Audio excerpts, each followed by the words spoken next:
Okay guys, last profiling aspect before we break for lunch, we're going to look at energy systems. Within energy systems, as we know, we've got our aerobic and our anaerobic. I'm going to detail more on specific tests in relation to those in a second. We're just going to go through a bit of the theoretical science behind it. If you look at aerobic, it's typically anything more than 90 seconds.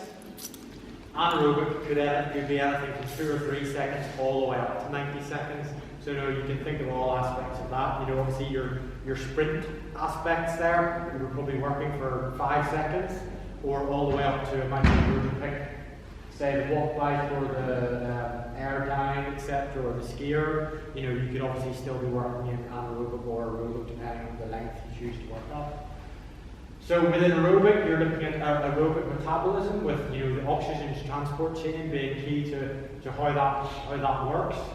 And then within the anaerobic, you're looking at your ATP-PC system and your fast glycolytic. So the ATP system is usually anything from 0 to 10, like in the sprint work we were just doing there now, with your fast glycolytic being anything from your 10 to your 90. So obviously a rapid breakdown of blood glucose within the 10 to 90. Typically, if we look at aerobic, it's type 1 fibers, and if we look at the anaerobic, you'd say that the ATP would be type 2X, and the fast glycolytic would be type 2A. When we look at the both systems, obviously using ATP as their energy source, aerobic processes are obviously oxygen dependent. They can utilize fat, carbohydrates, and amino acids as substrates, and regenerates the most ATP per given substrate, but more chemical steps need to take place for this to act for longer, with low motor intensities for long durations being key. If we look at anaerobic, it's non-oxidative and it can utilize ATP, phosphocreatine, or carbohydrate as substrates, and it produces ATP at a faster rate, which causes rapid changes in cell leading to disturbances in homeostasis. Therefore, high intensities but short duration aspects. I did a little graph here. If the intensity on the top left of the graph, intensity is increasing, you can see that obviously the phosphocreatine aspect of energy system, the intensity is really high, but the duration is not very long. Whereas if you look at the aerobic, the intensity is obviously not as high that you're working at, but you're working for a longer duration. So they could be similar difficulty, but you're obviously just working at different time scales and intensities. With the dominant energy system is dependent on time and intensity duration, and the ability to regulate ATP performance potential. Essentially, it's a trade-off between maximal power and high endurance as dictated by an athlete's ability to regenerate ATP through aerobic and anaerobic means. Okay, this is a little graph that I actually took out of my PhD. Basically, what I've detailed up here is 9 positional groups: prop, hooker, lock, backwards, scrum half, out half, centre, wing, fullback. And then down the left-hand side here, you've got all the different distances in zones. So basically, a distance in zone 6, by that I mean at a sprint, that would be you in a sprint distance, whereas distance in zone 1 would obviously be a cruising speed. So what I'm basically showing in this graph here is that within positional groups within rugby, for example, there's very big differences between, imagine you were a winger and you were a prop, the sort of distances and the intensities you would work at within your position and within your sport. If you compare hurling to Gaelic football or Gaelic football to Aussie rules, they all be very different based upon the match demands. And again, here's another graph taken from another piece of mine where, again, you've got all the positional groups, prop all the way up to fullback, but you've then got also impacts. So obviously in rugby and a lot of team sports now, the guys wear GPS units. With the zone 6 impacts being greater than the zone 1 impacts. So zone 1 impact might be the GPS unit picking up a vibration via a slight change of direction, whereas a zone 6 impact might be you and I colliding with each other in a ball carry situation. Therefore, again, the energy demands and the requirements of each positional group and individual are obviously very different. Okay, so let's look at aerobic test.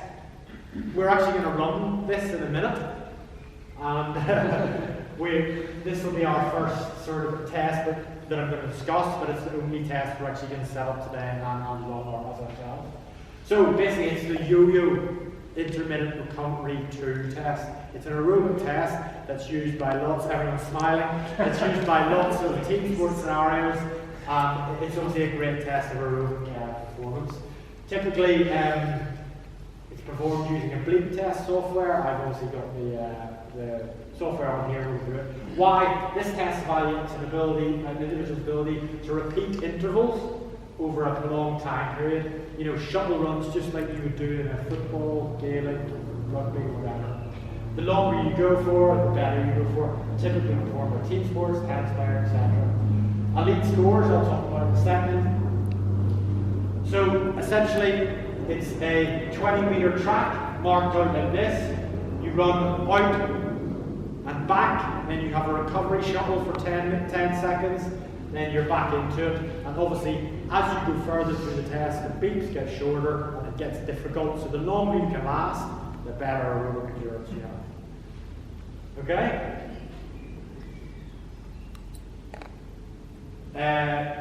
Bangsbo's group with Peter Kustrup, they actually showed really good reliability and applicability of this to elite soccer. I think this was a Danish soccer players, and it is still predominantly used now by many team sports, as I say, within the elite amateur world. Okay, another aspect we're going to look at, that we're not going to test out today, is maximal aerobic speed. Anyone heard of maximal aerobic speed testing, or MAS? Basically, there's varying ways you can test someone's maximal aerobic speed. You can look at the bottom there, where you can set a specific trial time or a specific trial distance, and I'll show you how that can be calculated in a minute. Or you could use it from a point of view of just using it on say a treadmill test or whatever you want. But basically, maximal aerobic speed, well, is simply the lowest running speed at which maximum oxygen uptake occurs. Developed for the purpose of increasing the specificity of training and to enable coaches to monitor training loads more accurately. This method allows coaches to prescribe specific speeds, as in 4.4 meters per second, 4.6 meters per second, etc. So imagine you were one of my players, my athletes, and I wanted to say to you, right, we're going to do an MAS session today, and I want you to work at these speed zones. That's how we would prescribe, and therefore be more accurate in our delivery. As field sports are mostly aerobic in nature, high aerobic power is important for successful performance.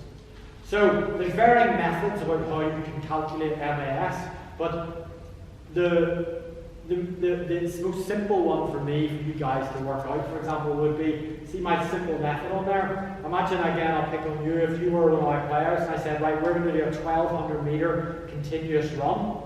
I'm going to set you out in that 1200 meter run, just round a track, round a park, whatever, and I'm going to time you.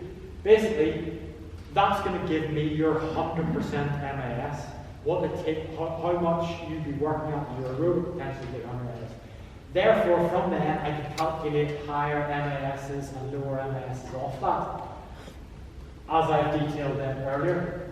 So, again, if we look at this 1200 meter here, you can see in my example here, this is actually taken from my work in Sail Sharps. See where I've listed there 100% MAS equals 1200 divided by 300. This is an assumption here. Imagine you went out with me and you ran 1200 meters and it took you 5 minutes. 5 minutes in seconds is 300 seconds. So 1200 meters divided by 300 seconds equals 4 meters per second. So I would know that your 100% MAS is 4 meters per second. I could then prescribe, okay, I want you to do a shuttle drill, but in this shuttle drill I want you to work at 120% of your MS. Okay, what would 120% be? I could go down my chart below this and work out, okay, 120% of 4 meters per second is 4.8, or whatever it is, it's not actually on there. But you know, I can then prescribe drills specific to your position and your sport based upon your 100% MS from a simple track run.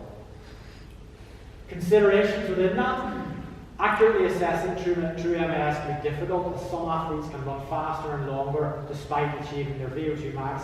MAS tests may therefore cloud the athlete's true MAS. Best assumed during running-based field tests, obviously not using apparatus which isn't running, and shuttle-based tests add an anaerobic element. By that I mean you could test MAS over 1,200 meters, but if I'd said to you, let's do that 1,200 meter test by doing 50 meters change direction, 50 meters change direction, adding up to equal 1,200 meters, that would be very much different to just doing 1,200 meters, because you're asking them to decelerate, change direction, etc., therefore adding anaerobic aspects that we discussed earlier.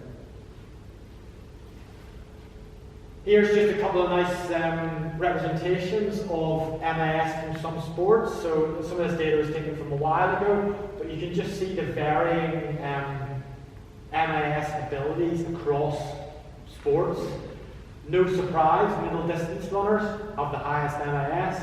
But then if you look at some of the team sport scenarios, you know, Aussie rules being the biggest pitch and the covering the most distance, they've obviously got a higher MAS than, say, rugby players, which is what you'd imagine, but it just shows a nice good representation of what typical MAS is.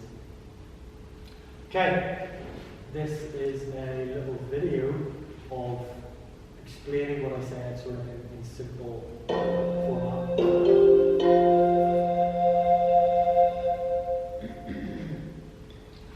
In this video, you are going to learn how to calculate your MAS. MAS stands for maximal aerobic speed. It can help you set measurable aims during your training so that you stay healthy whilst running. First, we are going to learn about the importance of knowing your MAS, then how to calculate it. Your MAS is the speed at which you run when your oxygen intake is at its maximum. It matches your cardiovascular capacities. The more oxygen your body is able to take in, the higher your MAS and the greater your sporting capacity. Knowing your MAS helps you to set running goals that are consistent with your physical abilities, and so you will avoid pushing yourself too far. To calculate your MAS, here is a quick exercise. Warm up and then run for 6 minutes as far as you can. Keep your running speed as steady as possible. Then measure the distance you ran during the 6 minutes and divide it by 100 to get your speed in kilometers per hour. For instance, say you covered 1,200 meters in 6 minutes. 1,200 divided by 100 equals 12, so your MAS is 12 kilometers per hour. You can only run for a few minutes at your full MAS. For longer physical efforts, train yourself to run at 80 to 90% of your MAS. Obviously I prescribed it the other way around, meters divided by time. They went time divided by meters, or kilometers in that instance. I obviously chose meters because I was looking to design a shuttle-based drill, whereas if you were dealing with an athlete that wanted to train for their MAS for a marathon, you'd probably put in kilometers, depending on what the session prescribed for them. Pretty easy though, yeah?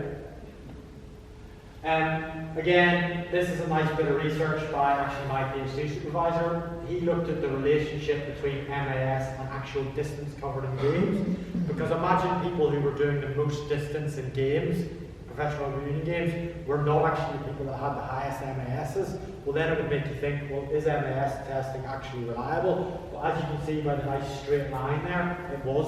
They were able to show that people with higher MASs were typically the players that actually performed the most meters in the game.